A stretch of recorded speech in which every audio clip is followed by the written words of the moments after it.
Olá pessoal da internet, todos prontos para mais um vídeo sobre um livro que vai cair na sua prova, que vai cair no seu vestibular. Bora lá! Hoje vamos falar um pouquinho sobre A Cidade e as Serras, um romance português de Eça de Queiroz.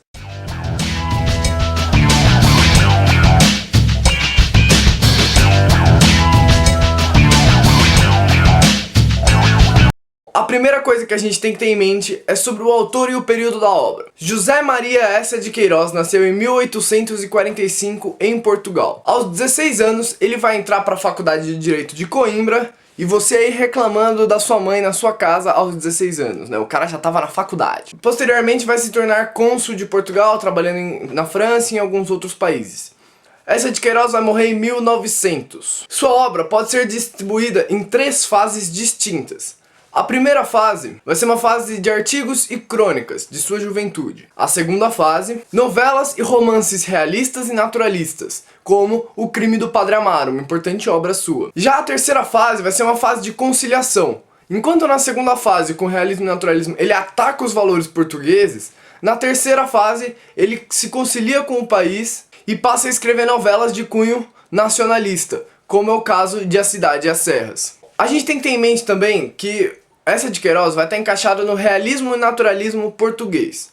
Quando que começou essa escola em Portugal? Foi um pouquinho antes de quando começou no Brasil, e ela começa com a questão Coimbrã, em 1865. O que foi a questão Coimbrã? Foi um embate entre os escritores românticos, que já tinham uma certa predominância no mercado, já eram conhecidos pela maioria da população portuguesa, contra, os jovens que propagavam as ideias do realismo, como Eça de Queiroz.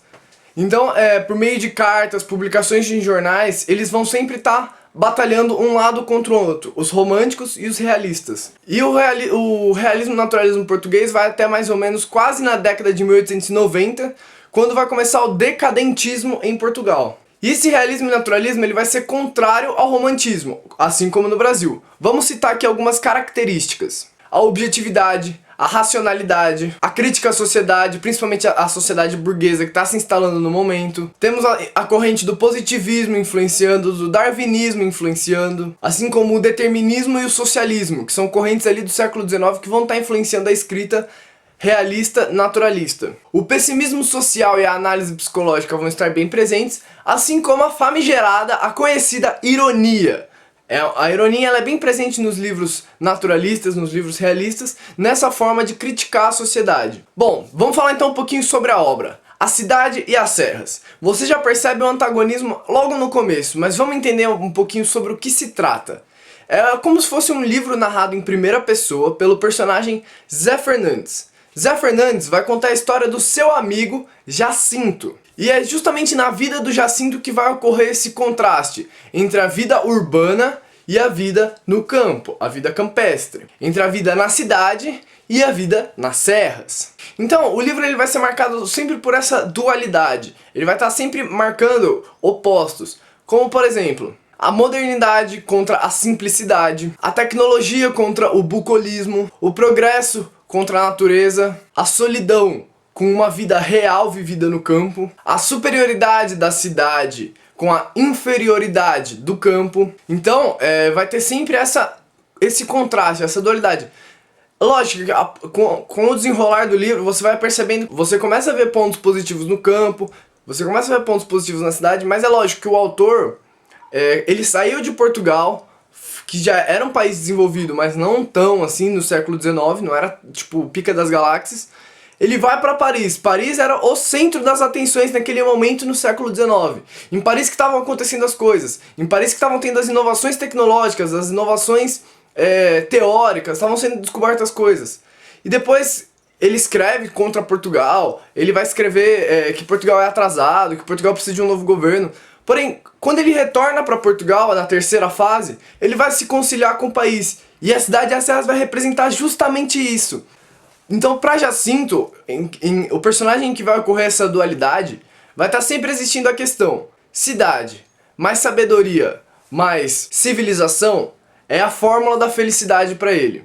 Então para você encontrar a felicidade você precisa de cidade, sabedoria e civilização. E a vida do Jacinto logo no começo do livro, ele tá morando em Paris, numa super mansão que herdou dos pais dele. Os pais dele eram portugueses, vieram de Portugal, eles são nobres, lá tem terras e tal.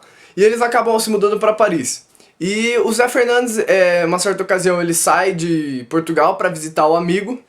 Eles se encontram em Paris e eles vivem um tempo junto. E o Zé Fernandes vai perceber que a vida do Jacinto ela é marcada por compromissos sociais, que são relações vazias. São compromissos sociais completamente inúteis, completamente fúteis. E a vida do Jacinto vai ser marcada pela apatia, pelo pessimismo, pela inércia, pelas costas curvadas, como conta o Zé Fernandes. Ele conta que o amigo dele ele vai cada vez mais se curvando, cada vez mais sofrendo. E todo esse pessimismo, toda essa inércia vão tomar conta do Jacinto enquanto ele tá morando em Paris. Um fator característico do livro é que Jacinto ele vai fazer a leitura de Schopenhauer. Schopenhauer é um dos filósofos mais pessimistas que existiram. Ele vai ser totalmente contra a felicidade. E a partir disso, Jacinto também passa a condenar a felicidade, a condenar qualquer possibilidade de a vida ser feita para o bem do homem e não para o mal. Porém acontece que a ossada, né, os restos mortais de uns familiares seus, dos seus antepassados, acabam sendo afetados por uma inundação que tem numa igreja e eles precisam transportar os ossos que estão em uma igreja para outra. E o último descendente, né, é o Jacinto e ele fica responsável por fazer isso. Então ele vai ter necessidade de ir para Portugal para cuidar dessa transladação da ossada dos parentes, né? Então, vamos tirar dessa igrejinha, vamos levar para essa igrejinha. E então eles fazem todos os preparativos, porque a casa de Jacinto lá em Portugal, nas serras, né? Ela não tá preparada para receber um nobre como eu, um nobre letrado, um nobre que gosta das ciências, das artes. Então ele passa a mandar diversos objetos, encaixota centenas de livros da sua gigantesca biblioteca para mandar para Portugal. Ele prepara todas as suas cortinas, todos os seus tapetes, todas as suas roupas, todos os seus instrumentos científicos, encaixota várias coisas e manda para Portugal para que ele possa viver em seu conforto parisiense na sua cidade, na sua casa em Portugal.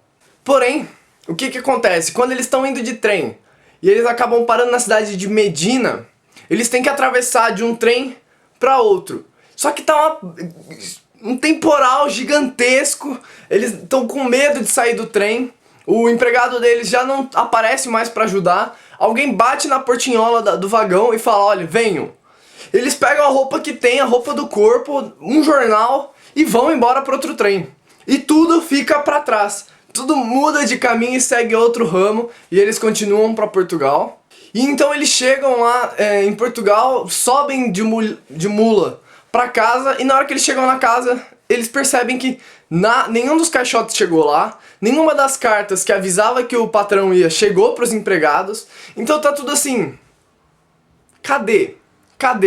E aí então que eles vão jantar lá, um jantar super simples, o Jacinto tá bravo pra caramba, como assim?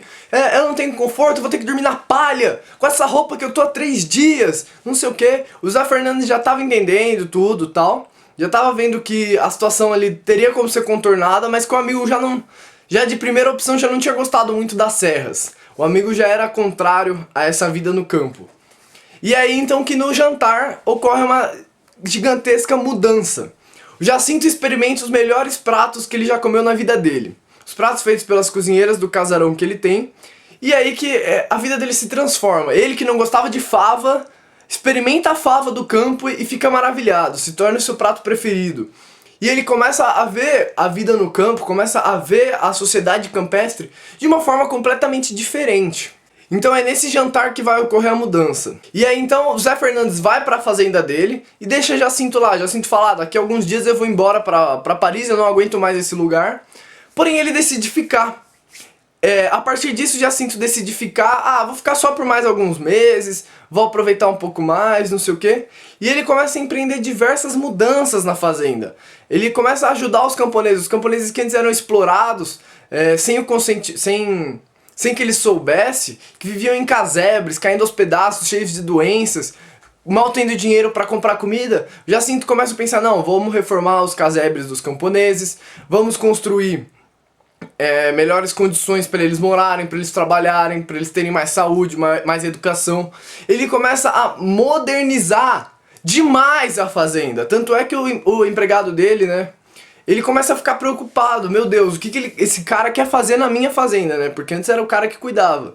E agora chega o patrão e fala, olha, vamos mudar tudo isso aqui, não sei o que. O cara fica desesperado. Como assim? O que é isso? O cara não tá acostumado com essa modernidade, com essa civilização. Porém, o Jacinto vai encontrar um meio termo. Um meio termo entre a vida no campo, que não é tão desenvolvida, tão tecnológica, mas não é tão precária também, e a vida na cidade. Ele vai conseguir unir os dois de uma forma estável. Vai ficar assim, olha, aqui tá ok, não tá tão ruim, e também a gente não tem necessidade de viver como na cidade, porque não estamos na cidade. Entende? Então, passado algum tempo, ocorre a transladação dos ossos e Jacinto decide continuar ainda na fazenda.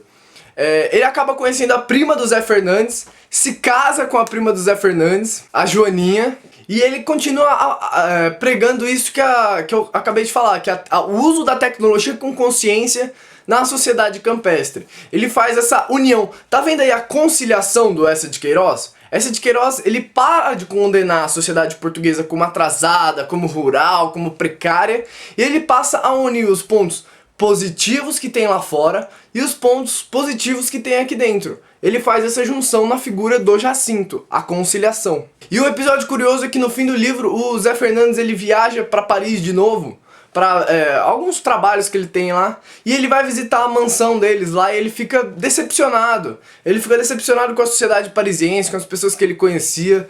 Ele vê que as relações continuam fúteis, continuam vazias. E a cidade o aborrece com todos os seus problemas, com sua falta de amor, sua falta de consideração, a sua falta de simplicidade verdadeira, é toda uma opulência falsa. E ele fica desesperado e retorna rapidamente para a serra para viver em paz com seu grande amigo, que é o Jacinto. E você percebe logo então que a visão que eles tinham da cidade e do campo, elas meio que se invertem, sabe? Ocorre essa inversão de valores, inversão de visões na visão do Zé Fernandes e do Jacinto. E é então que Eça de Queiroz se reconcilia com a sua terra natal. Então, depois o Zé Fernandes vai voltar para Portugal, vai encontrar Jacinto com os filhos, vivendo em paz, misturando um pouco da tecnologia, da ciência com o saber rural, o saber popular. Infelizmente o Eça de Queiroz morreu antes de terminar de revisar o livro, então a última parte do livro foi revisada por um grande amigo seu. Então pode ser que ele no final quisesse mudar alguma coisa, hoje nunca se sabe, é uma pena. Mas vamos fazer aqui uma análise rápida. Ocorre essa mudança de visão do que antes era a cidade, do que antes era o campo, acabam se invertendo, ocorre uma valorização da vida bucólica, da vida rural. Vai ocorrer uma desconfiança dos proveitos que a tecnologia traz. Olha, a tecnologia ela é muito benéfica, os bagulho é vapor, trem, produção industrial, energia elétrica, mas olha toda a miséria que está causando tudo isso.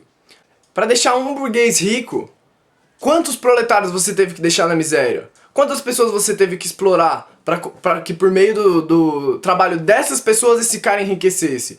Quantas pessoas que por meio da destruição dos seus lares para a exploração do solo tiveram que sair, tiveram que ir para cidades viver em situações precárias? Então o livro vai jogar essa reflexão pra gente.